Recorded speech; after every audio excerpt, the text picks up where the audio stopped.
I'm Minister Alex Horton. This is the encouraging word.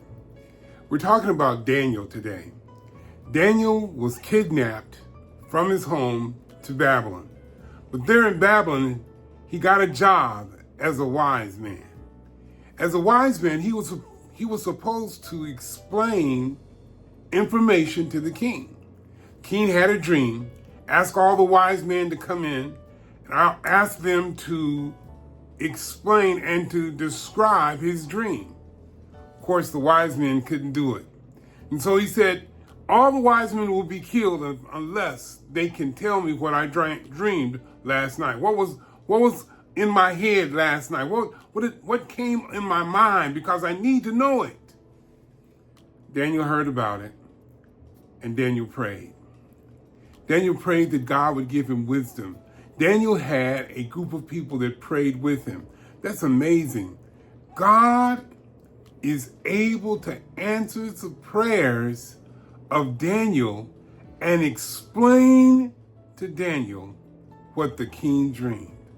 All the fortune tellers, the psychics, the prognosticators, all the people that were so intelligent with science could not explain the king's dream.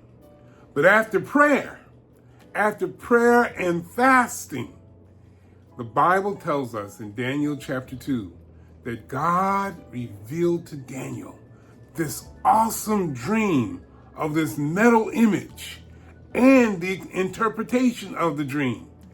And Daniel was so excited after he woke up that day, he was able to tell everybody, his friends, that he had the interpretation. He stood before the king and said, "King, what about all the scientists that you had? Why couldn't they explain your dream?"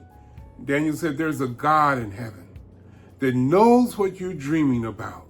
In fact, he knows everything. He's an omniscient God. He's all-knowing." And Daniel was able to explain to the king Nebuchadnezzar what he dreamed and give him the interpretation of the dream. Go back and read it in Daniel chapter 2. It is an amazing story. Encouraging word is, if you go to God in prayer, he has an answer for you. He will give you a dream. He will give you interpretations. He's able to do it when we fast and pray and have faith and believe that he will.